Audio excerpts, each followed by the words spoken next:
நமச்சிவாய சிவாய நம. அனைத்து தமிழ் உள்ளங்களுக்கும் கனிவான வணக்கங்கள். நிகழும் ஸ்ரீ மங்களகரமான சோபகிருது ஆண்டு மார்ச் மாதம் 14ஆம் தேதி வியாழக்கிழமை அன்று சதுர்த்தி திதியில் பரணி நட்சத்திரத்தில் வைத்ருதி நாம யோகத்தில் சித்தயோகம் கூடிய நன்னாளில் இந்த மகத்தான பங்குனி மாதம் பிறக்கிறது. பிறக்கும் இந்த பங்குனி மாதத்தின் கிரக நிலைகளை பார்க்கும்போது மேசத்தில் குரு பகவானுடன் இணைகிறார் சந்திர பகவான். கன்னி ராசியில் கேது பகவானும் மகர ராசியில் செவ்வாய் பகவானும் உள்ளனர். சூரிய பகவான், புதன் பகவான், ராகு பகவான் மீனராசியில் சஞ்சாரம் செய்கின்றனர். கும்பராசியில் சனி பகவானுடன் சுக்கிரன் உள்ளார். இம்மாத கிரக பெயர்ச்சி என எடுத்துக்கொண்டால் செவ்வாய் பகவான் மகரத்தில் இருந்து கும்பராசிக்கு பெயர்ச்சி அடைகிறார். சுக்கிர பகவான் கும்பத்தில் இருந்து மீனராசிக்கு பெயர்ச்சி அடைகிறார். சந்திர பகவானை பொறுத்தவரை மேசத்தில் ஆரம்பித்து 2.25 நாட்கள் வீதம் 12 ராசிகளை கடந்து ரிஷபத்தில் அமர்ந்து பலன்களை தரப்போகிறார். இம்மாத சிறப்பாக குரு பகவான் நீச நிலையில் இருந்து வக்ர நிலைக்கு மாறுகிறார். இதன் காரணமாக உச்ச பலன்களை அள்ளித் தரப்போகிறார் குரு பகவான். இந்த கிரக அமைப்பினால் உங்கள் வாழ்வில் ஏற்படக்கூடிய சுப மற்றும் அசுப பலன்கள் என்ன என்பதனையும், அசுப பலன் ஏற்படுமாயின் ராசிக்காரர்கள் செய்ய வேண்டிய பரிகாரம் என்ன, வழிபட வேண்டிய தெய்வம், வழிபடும் முறை என்ன என்பதனை பற்றி விரிவாக காண்போம். பிறக்கப் போகும் இம்மாதம் உங்கள் வாழ்வில் வளமும் நலமும் செல்வ செழிப்பும் பெற்று வாழ்வின் உயரிய நிலையை அடைய எல்லாம் வல்ல எம்பெருமானை வேண்டி விரும்பி கேட்டுக்கொள்கிறேன். கன்னிராசி அன்பர்களே, இந்த மாதம் புத்தி சாதுரியத்தை பயன்படுத்தி காரியங்களை வெற்றிகரமாக செய்து முடிப்பீர்கள். செயல்திறன் அதிகரிக்கும். ஆனால் பயணங்களின் போது உடல் ஆரோக்கியத்தில் கவனம் தேவை. தொழில் மற்றும் வியாபாரத்தில் நல்ல லாபம் கிடைக்க பெறுவீர்கள். பிரச்சனைகளை பேசியே தீர்த்து விடுவீர்கள்.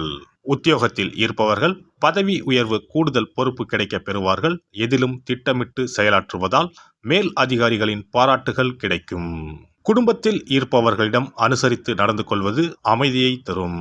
கணவன் மனைவி இருவரும் சேர்ந்து எடுக்கும் முடிவுகளால் குடும்ப விஷயங்கள் சாதகமாக நடக்கும்.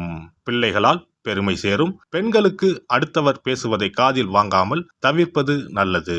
நீண்ட நாட்களாக இழுபறியாக இருந்த பிரச்சனைகள் குறையும். மனதில் எதிர்காலம் பற்றிய சிந்தனைகள் உண்டாகும். மாணவர்களுக்கு கல்வியில் வெற்றி பெற நண்பர்களின் உதவிகள் கிடைக்கும். வீண் செலவை குறைப்பது நல்லது. கலைத்துறையினரை பொறுத்தவரை எடுக்கும் முயற்சிகள் சாதகமான பலன் தரும். கடன் பிரச்சனை தீரும். எதிர்ப்புகள் அகலும். தொழில் வியாபாரம் தொடர்பான போட்டிகளும் நீங்கும். அரசியல் துறையினர் விடாப்பிடியாக செயல்பட்டு சில வேலைகளை முடிப்பீர்கள். நண்பர்களுடன் மனத்தாங்கல் வரும். யாருக்கும் சாட்சி கையெழுத்திட வேண்டாம். வேலையாட்களால் பிரச்சனைகள் வரக்கூடும். மறைமுக எதிர்ப்புகள் வந்து நீங்கும். நட்சத்திர பலன்கள். உத்திரம் 2, 3, 4ஆம் பாதங்கள். இந்த மாதம் குடும்பத்திலும் மகிழ்ச்சி தரக்கூடிய நிகழ்ச்சிகள் நடைபெற்று மேலும் மன நிம்மதி ஏற்படும். தொலைதூர பயணங்கள் மேற்கொள்ளக்கூடிய வாய்ப்புகளும் அதன் மூலம் அனுகூலமான பலன்களும் உண்டாகும். அஸ்தம் நட்சத்திரம்.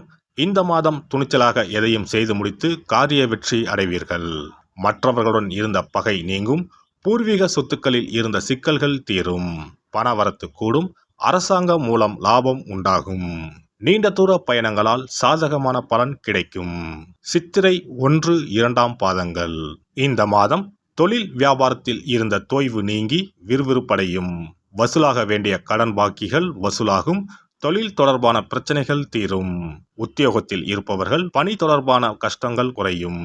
நரசிம்மரை வணங்க மனதில் தைரியம் உண்டாகும். எதிர்ப்புகள் அகலும். எதிலும் வெற்றி உண்டாகும். அதிர்ஷ்ட கிழமைகள் புதன் மற்றும் வெள்ளி. அதிர்ஷ்ட தினங்கள் பங்குனி 14 மற்றும் 15. சிறப்பு பரிகாரம்.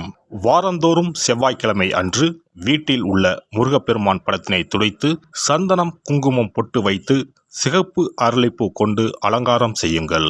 ஒரு கண்ணாடி டம்ளரில் தண்ணீர் ஊற்றி ஒரு எலுமிச்சை பழம், சிறு வெட்டிவேர் போட்டு முருகன் படத்திற்கு முன் வைத்து விடுங்கள். ஒரு மா இலை எடுத்து காம்பு பகுதி முருகப்பெருமானை பார்த்தவாறு வையுங்கள். அகல் விளக்கில் நெய் தீபம் ஏற்றி மா இலையின் மீது வைக்க வேண்டும்.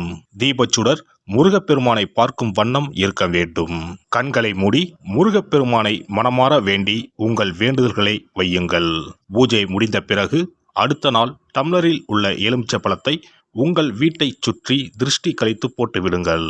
6 வாரங்கள் வரை இந்த வெட்டிவேரை மாற்ற தேவையில்லை. இவ்வாறு செய்து வழிபட்டு வர குடும்பத்தில் உள்ள எப்படிப்பட்ட கஷ்டமாக இருந்தாலும் அந்த கஷ்டத்திற்கு தீர்வு கிடைக்கும். நம்பிக்கை இல்லாமல் எந்த ஒரு வழிபாடும் செய்யக்கூடாது. நம்பிக்கையோடு செய்யும் பட்சத்தில் கைமேல் பலன் கிடைக்கும்.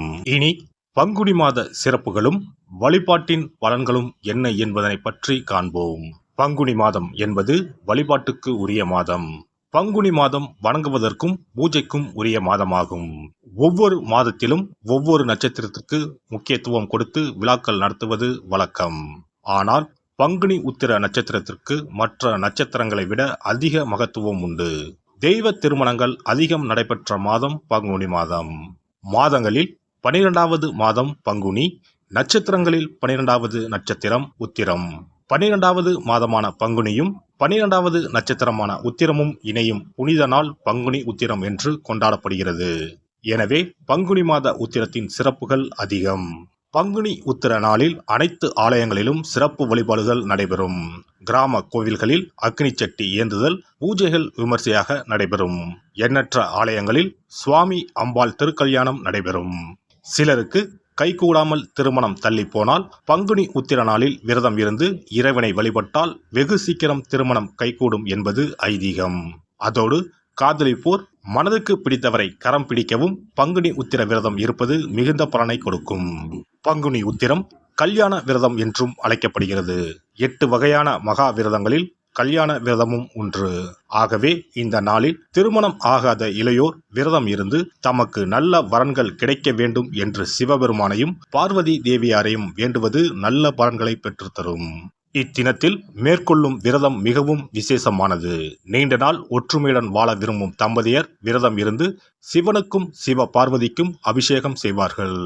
இந்த விரதத்தை முருகனை வேண்டியும் செய்யலாம். அதோடு அன்னதானம், வஸ்திர தானம் செய்வதும் சிறப்பானது. ஜாதக தோஷத்தால் திருமணம் தடைப்பட்டவர்கள் வழிபாடு மேற்கொள்ளவும் சிறந்த நாள் இதுவாகும். செவ்வாய் தோஷம் காரணமாக திருமண தடைகளை சந்திப்பவர்களுக்கு பங்குனி உத்திரத்தன்று முருகனை மனமுருகி வணங்கினால் திருமண தடைகள் நீங்கி திருமணம் சுபமாக முடியும்.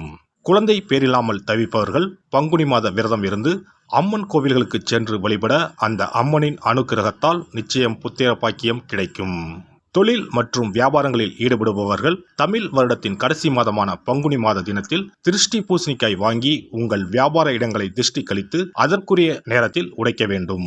இப்படி செய்வதால் உங்களுக்கு இந்த ஆண்டு ஏற்பட்ட தோஷங்கள் அனைத்தும் நீங்கும். பங்குனி உத்திர நன்னாளில் நம்மால் முடிந்த அன்னதானங்களை செய்வது மிகுந்த புண்ணியம் தரும்.